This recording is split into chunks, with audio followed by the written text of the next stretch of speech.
Okay, phase 1 lang kayo. Ang dami na excited kong recharge. Pero meron ako ituturo sa inyo kung paano nyo masasulit yung pang-recharge nyo. Na, eto. Meron ako kasi akong 250 pang-recharge. Pero ang gagawin natin, mag-weekly pass muna tayo. Ayun sa akin, no payment environment kasi nawawi ako. Kaya, recharge ako ng weekly pass sa mga website. Tatuturo ko sa inyo paano. Yan, search niya lang Razer Gold. Yan, nasa pinakauna lang naman yan. Tingnan natin yan. Pasok lang kayo dyan sa makikita niyo naman dyan yung Mobile Legends, no? Hindi lang natin, pasok naman dyan. Mobile Legends? Recharge now. Send nyo nga para makikita nyo yung mga recharge mo. Dahil click nyo lang yung baba, meron pa yan, nandyan. Nandyan yung weekly pass. Click nyo lang yan. Then Gcash ang gamit nyo para mas mamura, 93 pesos. Lagay nyo rin yung Gmail nyo. Diyan nagana yung yung receipt. Sir, kung kakalimutan, syempre ID. Baka ID ko mailagay nyo, salamat naman. Yan. Siyempre, wide na tayo yan. Lagay mo natin Gmail. Huwag kakalimutan yan. Okay, process na yung IGN. Check ni IGN nyo ngayon yun, Yan, open natin yung email.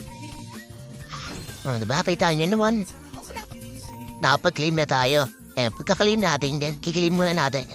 Papasok na agad yung 100 dice, diba? Kapag weekly pass ka na, may 100 dice ka po na recharge. Tapos titignan natin yung mayayang sana. And check natin yung sa KO, kung talagang nag-counted siya. O, diba? Counted sa recharge. Kesa magre-recharge kayo ng 100. Diba? At least nakapag-weekly pass pa kayo. Diba? Double purpose na, diba? Bale, 250 recharge ang pinakakailangan natin. Kaya nag-weekly pass pulit ako ng isa at additional 50 pesos na recharge. Nakita niyo naman, sulit na sulit. Yung 215 recharge nyo. Kesa naman mag-recharge kayo ng 250. Tapos makakuha niya, papawit na skin, Sulitin nyo na yung pag-recharge nyo. Kapag weekly pass na kayo, pag-recharge pa. O nga pala guys, sa additional ticket, kailangan nyo spend yung 250 dayas para makuha kayo ng additional ticket.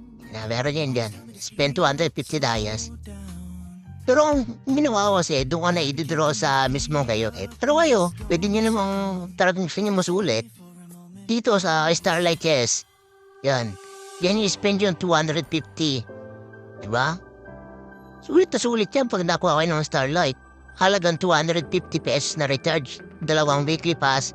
Starlight Chess. Tas ticket sa kayo, diba? Sulit na sulit talaga, guys. Guys, yun lang. Maraming salamat sa pakikinig. At sana supportahan nyo ako.